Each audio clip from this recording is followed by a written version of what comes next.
અંકલેશ્વર પાલિકામાં સત્તાધારી પક્ષના આંતરિક કલેનો વિસ્ફોટ. રસ્તા અને ગટર લાઇનના મુદ્દે વર્તમાન અને પૂર્વ પ્રમુખ વચ્ચે જંગ જામ્યો.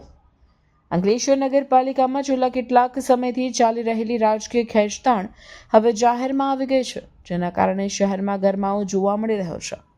ખાસ કરીને માત્ર 2 વર્ષ પૂર્વે જ નવનિર્મિત રસ્તાઓને ગટર લાઇન નાખવાના નામે ખોદી કાઢવાની કામગીરીએ વિવાદનું વંટોળ સર્જ્યું છે.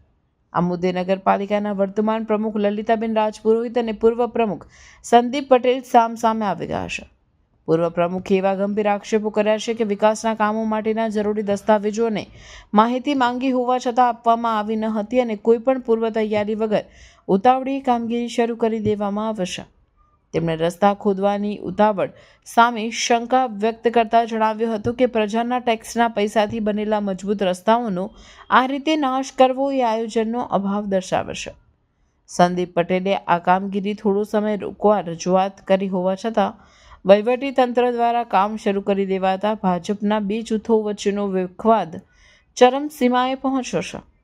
આંતરિક વિખવાદમાં હવે વિપક્ષ પણ સક્રિય થયો છે અને સત્તાધારી પક્ષને ભીંસમાં લેવાની એક પણ તક જતી કરી નથી. વિપક્ષના નેતા જહાંગીર પઠાણે આ સમગ્ર મામલે પ્રહાર કરતા જણાવ્યું હતું કે પાલિકાના બોર્ડમાં કોઈ પણ પ્રકારનો ઠરાવ કર્યા વિના કે મંજૂરી લીધા વિના શહેરના અનેક માર્ગો પર ખોદકામ શરૂ કરી દેવાયું છે, જે વહીવટી ગેરરીતિનો સ્પષ્ટ પુરાવો છે. તેમણે સવાલ ઉઠાવ્યો હતો કે ટર્મ પૂરી થવાના આરે છે ત્યારે આવી અંધાધૂંધ કામગીરી પાછળનું રહસ્ય શું છે? એક તરફ શાસક પક્ષના પૂર્વ પ્રમુખ જ પોતાની સરકારની કામગીરી પર સવાલ ઉઠાવી રહ્યા છે, ત્યારે બીજી તરફ વર્તમાન પ્રમુખ લલિતાબેન રાજપુરોહિતે આ મામલે મૌન ધારણ કરી લીધું છે અને કોઈ પણ પ્રતિક્રિયા આપવાનો ઇનકાર કર્યો છે. પાલિકામાં ચાલી રહેલા આ ગજગ્રહને કારણે ભાજપની શિસ્તબદ્ધ પક્ષ તરીકેની છબી ખરડાઈ રહી છે અને આગામી ચૂંટણીઓમાં આ વિવાદ પક્ષ માટે માથાનો દુખાવો બની શકે તેવી પૂરેપૂરી શક્યતા છે. હાલમાં તો અંકલેશ્વરના રાજકારણમાં ઘરના જ ઘાતકી જેવો ઘાટ સર્જાયો હોવાની ચર્ચાઓએ જોર પકડ્યું છે. કારણ એવું છે કે જીયુડીસી દ્વારા પીરાવણ નાકાથી જે ડ્રેનેજ નાખવાનું કામ ચાલી રહ્યું છે, એ આપ જાણો જ છો કે મુખ્ય માર્ગ અંકલેશ્વરનો એ હાલમાં હજુ એનું કામ ચાલુ છે.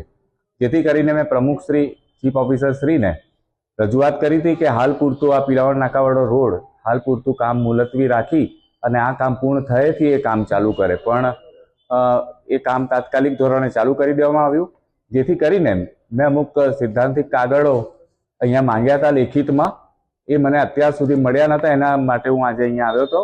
પણ આજે આ કાગળ મને અહીં આપી દેવામાં આવ્યા છે અને થોડી ટેકનિકલ જે સમજવાનું છે હજુ ચીફ ઓફિસર શ્રી જોડે હજુ સમજવાનું છે, એ હું સમજી લઈશ. અને આ કામનો હું તો શાસક પક્ષનો સભ્ય છું, હું પણ ચેરમેન અને પ્રમુખ આ નગરપાલિકાનો રહી ચૂક્યો છું. મને ખબર છે કે આ કામો અને લોકોના પ્રશ્નો કેવા હોય છે. મારે આ કામનો કોઈ વિરોધ નથી, પણ પ્રજાને જે તકલીફ પડે અને જનહિતના પ્રશ્નો નહીં ઉદ્ભવે એના માટે મેં એક તાકીદ પ્રમુખશ્રી, ચેરમેનશ્રી, ઉપપ્રમુખશ્રી અને ચીફ ઓફિસરશ્રીને કરી હતી કે જીયુડીસી, મને ભૂતકાળમાં પણ જીયુડીસીનો અનુભવ છે કે એ લોકોનું કામ કઈ રીતનું હોય છે. કામ કર્યા પછી એ લોકોનું પેમેન્ટ અહીંયાથી થતું નથી, ડાયરેક્ટ ગાંધીનગરથી થાય છે. એટલે અહીંયાના લોકો સાથે એ લોકોનું કોઈ કન્સલ્ટિંગ હોતું નથી અને કામ અધૂરું મૂકીને લોકો જતા રહે છે. મને ખુદને અનુભવ છે જ્યારે હું પ્રમુખ હતો, ચેરમેન હતો. જેથી કરીને મેં આ પદાધિકારીઓને તાકીદ કરી હતી કે આ રીતનું આપણી સાથે ફરીથી નહીં બને અને પ્રજાને કોઈ બીજા પ્રશ્નનો સામનો કરવાનો, ટ્રાફિકનો કે બીજા કોઈ પ્રશ્નોનો સામનો કરવાનો નહીં આવે. એ હેતુસર મેં આ લેખિતમાં આપ્યું હતું અને એના મને કાગળ મળી ગયા છે.